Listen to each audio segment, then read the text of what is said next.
এইভাবে আলুর দম রান্না করলে লুচি পরোটা কিংবা রুটির সাথে খেতে কিন্তু ভালোই লাগে। তবে আমরা সবাই লুচির সাথে আলুর দমটা খাওয়াই পছন্দ করি। আসসালামু আলাইকুম, সবাই কেমন আছেন? আজ আমি আলুর দম রান্না করব। এই ছোট্ট রেসিপিটি আপনাদের সাথে শেয়ার করতে চলে এলাম। আলুর দম রান্নার জন্য আমি কিছু ছোট ছোট আস্ত আলু সিদ্ধ করে ছুলে রেখেছি। চুলায় একটি প্যান বসিয়ে অল্প পরিমাণ তেল আর হলুদ দিয়ে আলুটা ভেজে নিলাম। এই প্যানের মধ্যে কিন্তু আমি পরিমাণ মতো সরষের তেল অ্যাড করেছি, আর সরষের তেল দিয়ে আমি আলুর দমটা রান্না করব। 4-5টা শুকনো মরিচ দিয়ে একটু ভেজে তুলে রাখলাম, আর 1 কাপ পেঁয়াজ কুচি দিয়ে আমি বেরেস্তা করে নিলাম, আর কিছুটা বেরেস্তা তুলে রাখলাম। আর এই বেরেস্তার সাথে কিন্তু আমি মশলা অ্যাড করে রান্না করব। এখন কিছুটা বাটা মশলা অ্যাড করলাম, 1 চামচ রসুন বাটা, 1 চামচ আদা বাটা। হালকাভাবে ভেজে নিব। যখন আদা রসুনের কাঁচা গন্ধটা চলে যাবে তখন অ্যাড করব গুঁড়া মশলা।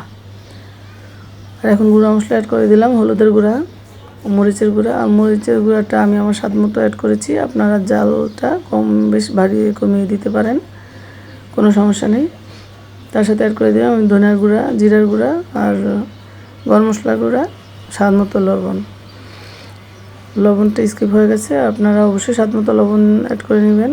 এর সাথে দিয়ে দিলাম 4-5টা শুকনো মরিচ আর 2-3টা কাঁচামরিচ ফালি আর একটা টমেটো কুচি। একটু আবারও হালকা নেড়ে অল্প করে পানি অ্যাড করে দেবো কষানোর জন্য। পানি অ্যাড করে 5 মিনিটের জন্য আমি ঢেকে রাখবো।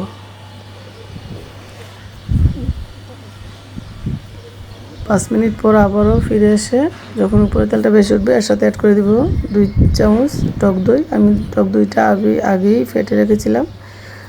টক দইটা দিয়ে আবার একটু হালকা নেড়ে আবারও 5 মিনিটের জন্য অ্যাড করে ঢেকে দেবো। মশলাটা ভালোভাবে কষালেই কিন্তু আমাদের আলুর দমটা টেস্ট হবে। এই জন্য আমি বারবার করে ভালো করে কষিয়ে নিচ্ছি। তারপর আবারও 5-6 মিনিট পর ফিরে এসে যখন তেলটা উপরে ভেসে উঠলো তখন কিন্তু আমি ভেজে রাখা আলুটা অ্যাড করে দিলাম।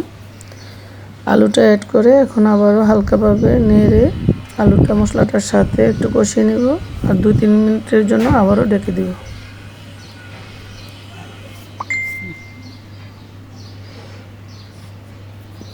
তারপর আবারও 2-3 মিনিট পর ফিরে এলাম।